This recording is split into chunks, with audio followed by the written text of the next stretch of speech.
మెదక్ జిల్లా షబాష్పల్లి గ్రామంలో అమానుష ఘటన చోటు చేసుకుంది. కన్నబిడ్డనే కడతీర్చింది ఓ కసాయి తల్లి. అక్రమ సంబంధానికి అడ్డు వస్తుందన్న నెపంతో ప్రియుడితో కలిసి 4 సంవత్సరాల కూతురిని హత్య చేసిన ఘటన ఆలస్యంగా వెలుగులోకి వచ్చింది.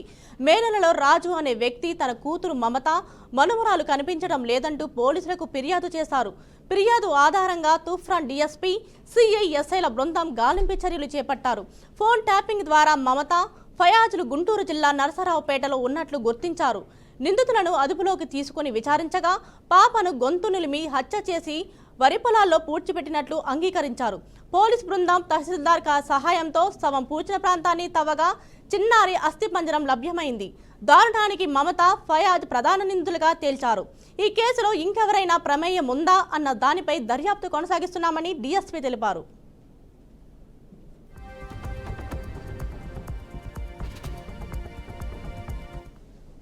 ఇందులో భాగంగా మాకు ఏదంటే గుంటూరు నరసరావుపేట ఆ ఏరియాలో ఉన్నారని చెప్పేసి మాకు సాంకేతిక ఆధారాలతోటి మాకు తెలవడంతో మేము వాళ్ళని ట్రేస్ చేసి తీసుకొని వచ్చినాము. కానీ వాళ్ళిద్దరూ ఫయాజ్ తర్వాత ఎవరైతే మమత ఇద్దరు ఉన్నారో పాప లేదు. పాప ఎక్కడ పోయింది, తర్వాత తనుశ్రీ అమ్మాయి 2 సంవత్సరాల పాప ఎటు పోయిందంటే వాళ్ళు పొందలేని సమాధానం చెప్పడం జరిగింది. అనుమానంతో వాళ్ళ మేము చాలా సుదీర్ఘంగా వాళ్ళను ఇంటరాగేట్ చేయడం జరిగింది, విచారించడం జరిగింది. ఆ విచారణలో భాగంగా ఇద్దరు కూడా ఏంటంటే అమ్మాయిని తమకు అడ్డు ఉందని చెప్పేసి, అమ్మాయి జ్వరంతో ఉండడంతో అడ్డు ఉందని చెప్పేసి గత జూన్ 7th నాడు 7వ తారీఖు నాడు ఇక్కడికి పాపతో పాటు వస్తూ ఆమెను హత్య చేసినారు. తర్వాత గొంతు నిలిమి హత్య చేసి ఇక్కడనే షబాష్పల్లి ఈ ఏదైతే పొలాల్లో ఈ వాడుక పక్కన ఒక గుంత తీసి దాంట్లో కూర్చడం జరిగిందని చెప్పడంతో ఇవాళ మేము మొత్తం పోలీస్ టీమ్స్, తర్వాత మెడికల్ ఎక్స్పర్ట్స్, డాక్టర్స్, తర్వాత తహసీల్దార్ గారు, శివంపేట తహసీల్దార్ గారు ఆధ్వర్యంలో ఇవాళ దీన్ని శవాన్ని మేము వెలికి తీయడం జరిగింది. గత 3 నెలల నుంచి ఉండడం వల్ల, గత 2 నెలల నుంచి విపరీతంగా వర్షాలు పడడం వల్ల శవం పూర్తిగా కూలిపోయిన పరిస్థితిలో ఉంది.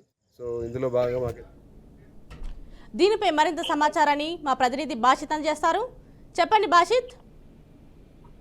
కళ్యాణి, అక్రమ సంబంధానికి అడ్డొస్తుందనే నెపంతో కన్నబిడ్డనే కడతీర్చిన ఒక కసాయి తల్లి ఆ అక్రమ సంబంధం విషయం వెలుగులోకి వచ్చింది. మెదక్ జిల్లా షబాష్పల్లి గ్రామంలో ఈ అమానుష ఘటన చోటు చేసుకుంది. ఆ అక్రమ సంబంధానికి అడ్డొస్తుందనే నెపంతో ప్రియుడితో కలిసి హత్య చేసి పూడ్చిపెట్టిన ఘటన ఈ ఆలస్యంగా వెలుగులోకి రావడం జరిగింది. కన్నతండ్రి ఇచ్చిన ఫిర్యాదుతో ఈ కేసు గాలింపు నిందితులకు గుంటూరులో గుర్తించారు పోలీసులు.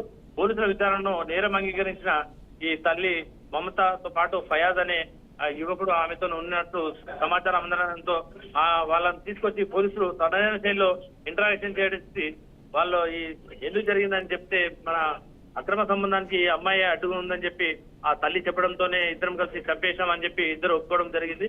ఈ హత్య కేసు పూడ్చిపెట్టిన ఘటన వెలుగు రావడంతో తూఫ్రాన్ డీఎస్పీతో పాటు తమ సిబ్బందిని తీసుకెళ్లి షబాష్పల్లి గ్రామానికి చెందిన బంటు రాజు అనే తన కూతురు మన్మరాలు కనిపించడం లేదో ఇచ్చిన ఫిర్యాదుతో పోలీసులు అలర్ట్ అయి వాళ్ళను ఛేదించి తీసుకురావడం జరిగింది. తన బృందాలతో వెళ్లి చేపట్టి అలాగే టెక్నికల్ పద్ధతితో ఫోన్ ట్యాపింగ్ చేయగా వారు గుంటూరు జిల్లా నరసరావుపేట ప్రాంతంలో ఉన్నట్టుగా ఆధారాలు లభించాయి. వారిని తీసుకొని వచ్చామని డీఎస్పీ తెలపడం జరిగింది. ఈ ఇద్దరు ఒకే దగ్గర కాపురం ఉంటూ పాప లేదని చెప్పి అనుమానం రావడంతో విచారించగా గత జూన్ 7వ తేదీన రోజున ఆ పాపను గొంతు నిలిమి హత్య చేసినట్లు వారు ఒప్పుకోవడం జరిగింది. అనంతరం ఆమెను షబాష్పల్లి వరి పొలాల్లో పూడ్చిపెట్టామని తెలిపారు. ఈ విషయాన్ని పోలీసులు సీరియస్ గా తీసుకుని ఆ పూడ్చిపెట్టిన స్థలాన్ని వెళ్లి జేసీబీతో తవ్వగా అందులో అక్కడ చిన్నారి పూడ్చిపెట్టిన జేసీబీ తవ్వడంతో అక్కడ అమ్మాయి శవానికి సంబంధించిన అస్థిపంజరం కూడా లభించడం జరిగింది. ఆ అమ్మాయి చావు కారణమైన ఫయాజ్, మమత అలాగే ఈ కేసులో ఇంకెవరైనా ఉన్నారా అని పోలీసులు విచారణ జరపడం జరుగుతుంది.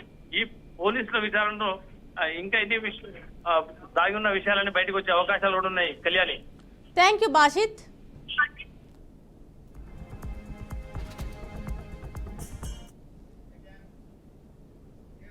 రంగారెడ్డి జిల్లా ఇబ్రహీంపట్నం మున్సిపల్ పరిధి షేరిగూడ సమీపంలోని పవన్ హెచ్పీ పెట్రోల్ బంక్పై మళ్లీ ఆరోపణలు వెల్లువెత్తాయి. నిన్న రాత్రి తన బీజ్రా కారులో ఇక్కడ పెట్రోల్ వేయించుకున్న మహేష్ అన్న వ్యక్తికి ఈ రోజు కారు స్టార్ట్ కాకపోవడంతో మెకానిక్ను సంప్రదించగా షాకింగ్ విషయం వెలుగులోకి వచ్చింది. పెట్రోల్ ట్యాంకులో నీరు విశ్రమమై ఉండడంతో కారు ఇంజిన్ దెబ్బతిందని మెకానిక్ స్పష్టం చేశారు. దీంతో తీవ్ర అసంతృప్తికి గురైన బాధితుడు ఇతరుల సహకారంతో బంక్ సిబ్బందితో వాగ్వాదానికి దిగారు. వాటర్ బాటిల్లో బంక్ నుంచి తీసిన పెట్రోల్ను చూపిస్తూ అందులో నీరు స్పష్టంగా కనిపిస్తుందని లైవ్లో ప్రజలకు చూపించారు. గతంలో కూడా ఈ పెట్రోల్ బంక్పై ఇలాంటి అనేక ఫిర్యాదులు వచ్చినప్పటికీ కేంద్ర పెట్రోలియం శాఖ జిల్లా కలెక్టర్ డిఎస్ఓ దృష్టికి తీసుకెళ్లినా పట్టించుకునే నాదులు కనిపించలేదని బాధితులు ఆవేదన వ్యక్తం చేశారు. అధికారుల నిర్లక్ష్యం వల్లే ప్రజలు ఇలాంటి మోసాలకు బలవుతున్నారని వాపోతున్నారు.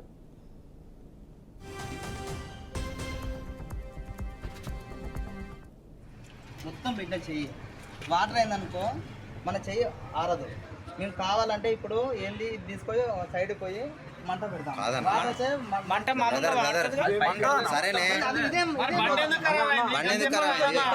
ఎందుకు మండుతో చెప్తా. ఆల్రెడీ సగం పెట్రోల్ ఉంది, సగం వాటర్ ఉన్నాయి. పెట్రోల్ ఉన్న కాడికి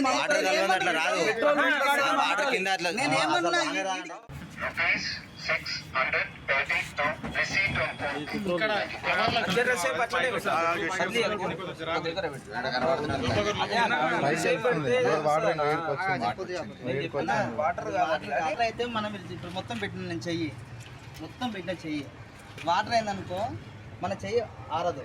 మేము కావాలంటే ఇప్పుడు ఏంది తీసుకొని సైడ్కి పోయి మంట పెడతాం.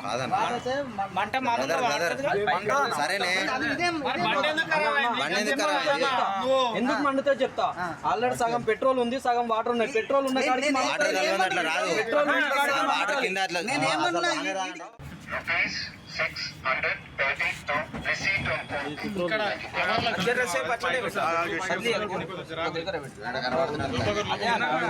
కార్లో పెట్రోల్ అయిపోతే మంగళపల్లి దగ్గర ఇక్కడ శ్రీ హిందూ కాలేజ్ ముంగల హెచ్పీ పెట్రోల్ పంప్ దగ్గర నైట్ ఫుల్ ట్యాంక్ చేయించుకున్నాం.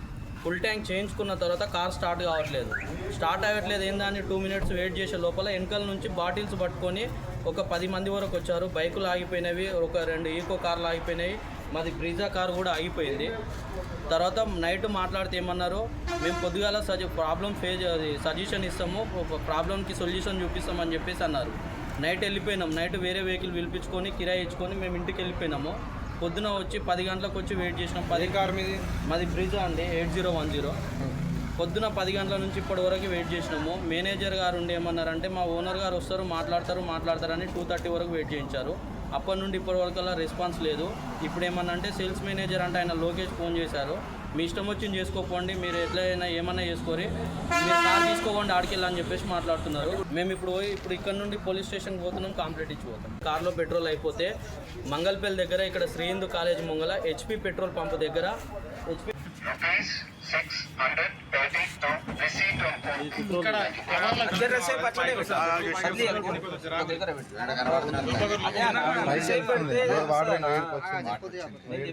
వాటర్ అయితే మనం ఇప్పుడు మొత్తం పెట్టిన నేను చెయ్యి. నేపాల్లో రాజకీయంగా కీలక పరిణామం చోటు చేసుకుంది. ఆ దేశ తాత్కాలిక ప్రధానిగా సుప్రీంకోర్టు మాజీ ప్రధాన న్యాయమూర్తి సుశీల కర్కి పదవీ బాధ్యతలు చేపట్టారు. ఆమెను నేపాల్ అధ్యక్షుడు రామచంద్ర పౌడెల్ అధికారికంగా ప్రమాణం చేయించారు. సుశీల ప్రధానిగా ఎంపిక కావడంతో జన్జెడ్ ఆర్మీ మరియు రాష్ట్రపతి పౌడెల్ మధ్య కుదిరిన ఏకాభిప్రాయమే కీలకంగా నిలిచింది. ప్రధానిగా ఆమె పేరు ప్రతిపాదించినది జన్జెడ్ అని సమాచారం.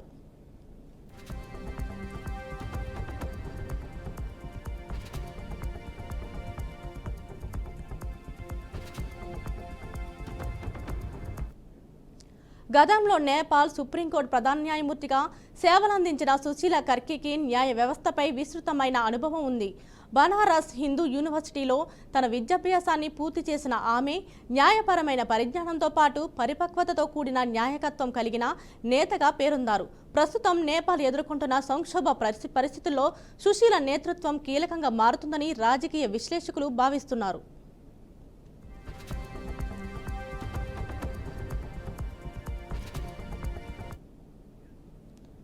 మధ్యాఫ్రికా దేశం కాంగోలో ఘోర పడవ ప్రమాదం సంభవించింది. వాయువ్య కాంగోలోని ఎక్వాట్యూర్ ప్రవీణ్లో పడవ బోల్తా పడింది. ఈ ఘటనలో 86 మంది మరణించినట్లు ప్రభుత్వం వెల్లడించింది. మరణించిన వారిలో ఎక్కువ మంది విద్యార్థులే ఉన్నారని తెలిపింది. ఈ ప్రమాదం ఆలస్యంగా ఈ విషయం వెలుగులోకి వచ్చిందని అధికారులు తెలిపారు. పడవ సామర్థ్యానికి మించి ప్రయాణికులను ఎక్కించుకోవడం వల్లే ఈ దుర్ఘటన జరిగిందని ప్రాథమికంగా భావిస్తున్నారు. ఈ ఘటనపై అధికారులు విచారణ ప్రారంభించారు. కాంగో ప్రభుత్వం అధికారులు తీవ్ర దిగ్భ్రాంతి వ్యక్తం చేస్తున్నారు. మృతుల కుటుంబాలకు ప్రగాఢ సానుభూతి తెలిపారు. గల్లంతైన వారి కోసం గాలింపు చర్యలు కొనసాగుతున్నాయని, సహాయక బృందాలు రెస్క్యూ ఆపరేషన్ చేపడుతున్నాయని తెలిపారు. ఈ ప్రమాదంపై సమగ్ర దర్యాప్తు చేసి భవిష్యత్తులో ఇలాంటి ఘటనలు పునరావృతం కాకుండా తగిన చర్యలు తీసుకుంటున్నామని ప్రభుత్వం హామీ ఇచ్చింది.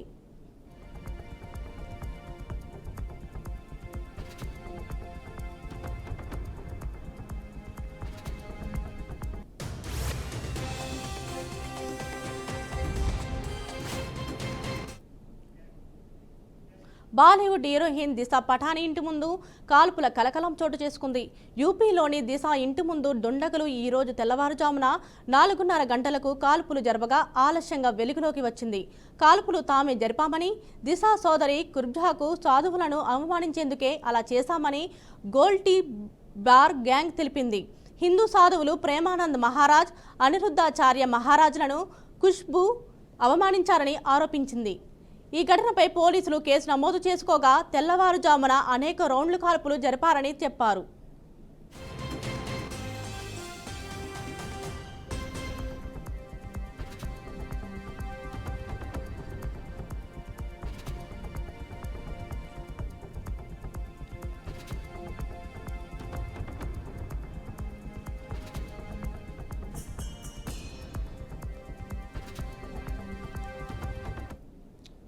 రెండు రౌండ్లు గాలిలో కాల్పులు జరిపానన్నారు. ఈ ఘటనలో ఎవరు గాయపడలేదని తెలిపారు. ఇదిలా ఉంటే రోహిత్ గోదర్ గోల్డీబ్రార్ అనే వ్యక్తి కాల్పులు తామే జరిపినట్టు సోషల్ మీడియాలో చిత్ర పరిశ్రమను హెచ్చరిస్తూ ఓ పోస్ట్ పెట్టాడు. తాను వీరేంద్ర చరణ్, మహేంద్ర శరణ్తో కలిసి ఖుష్బూ పట్టాని ఇంట్లో కాల్పులు జరిపామని, సనాతన ధర్మాన్ని కించపరిచేలా ఆమె మాట్లాడిందన్నారు. ఇది కేవలం ట్రైలర్ మాత్రమే అని, మరోసారి ఆమె కానీ చిత్ర పరిశ్రమలో ఇతరులు కానీ సనాతన ధర్మం గురించి అగౌరవంగా మాట్లాడితే వాళ్ళ ఇంట్లో ఎవరు ప్రాణాలతో ఉండరని హెచ్చరించారు. అంతేకాకుండా మతాన్ని కాపాడుకునేందుకు ఎంత దూరమైనా వెళ్తామని పేర్కొన్నారు.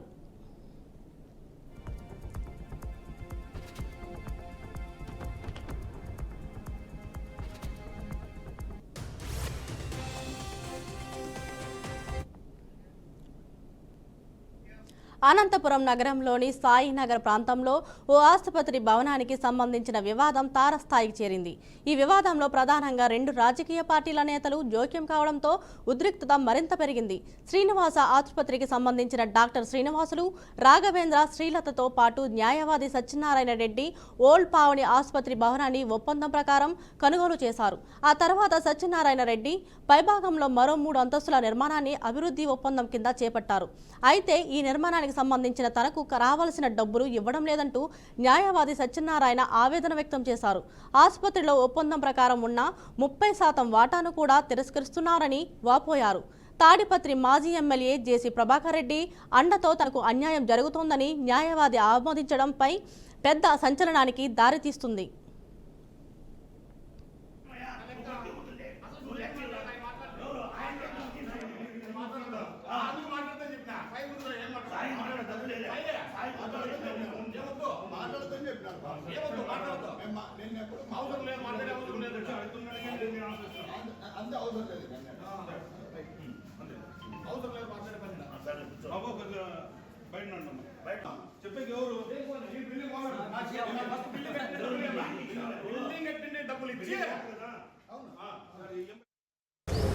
మేము 2018 సంవత్సరంలో 18-19 లాస్ట్లో నేను ఐరన్ బ్రిడ్జ్ దగ్గర ఉన్నటువంటి శ్రీనివాస హాస్పిటల్ శ్రీనివాసు, అందులో పనిచేసే ఒక ఆయుర్వేదిక్ డాక్టర్ రఘు, ఇంకొక ఆయన ధర్మవరం దగ్గర మల్లాకాలువ భాస్కర్ రెడ్డి భార్య శ్రీలత అని చెప్పాను కలిసి ఈ బిల్డింగు రవీంద్ర దగ్గర మేమంతా కొని దీన్ని డెవలప్ చేసి ఒక హాస్పిటల్ పెట్టాలని చెప్పి నిర్ణయించుకున్నాం.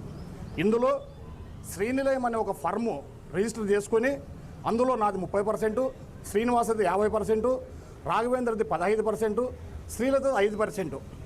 ఈ విధంగా ఒక ఫర్మ్ రిజిస్టర్ చేసుకొని ఆ ఫర్మ్ పైన ఈ బిల్డింగ్ మేము కొనడం జరిగింది.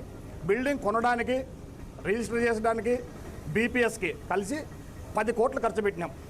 ఈ 10 కోట్లలో 3 కోట్లు బ్యాంకులో లోన్ తీసుకున్నాం.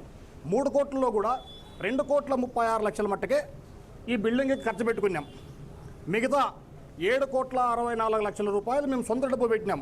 7,64,00,000 రూపాయలు నాది 30% సొంత డబ్బు పెట్టినాం.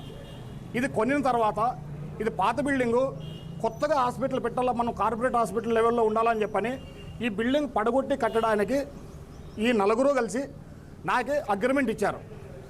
అది ఎట్లా, ఆ రోజు మార్కెట్లో 1,450 రూపాయలు స్క్వేర్ ఫీట్ ఉంటే, అయ్యా నువ్వు ఇంటర్నల్ పార్ట్నరు, రేపు పొద్దున్న లాభాలు తింటావు కాబట్టి నువ్వు పైన కొత్త ఫ్లోర్లు ఏదైతే 4వ ఫ్లోర్, 5వ ఫ్లోర్, 6వ ఫ్లోర్ కడతామో 1,100 రూపాయలతోన, కింద ఆల్రెడీ పడగొట్టి కట్టడానికి 900 రూపాయలతోన మేము అగ్రిమెంట్ రాసుకొని ఈ బిల్డింగ్ అంతా నేను కట్టడం జరిగింది. మరి బిల్డింగ్ కట్టిన డబ్బులు శ్రీనివాసు నాకు 1,30,40,00,000 రూపాయలు ఇచ్చాడు. మిగిలిన వాళ్ళు ఏమాత్రం 1 రూపాయి లేదు. మొత్తం బిల్డింగ్ కట్టడానికి 5,15,00,000 అయింది.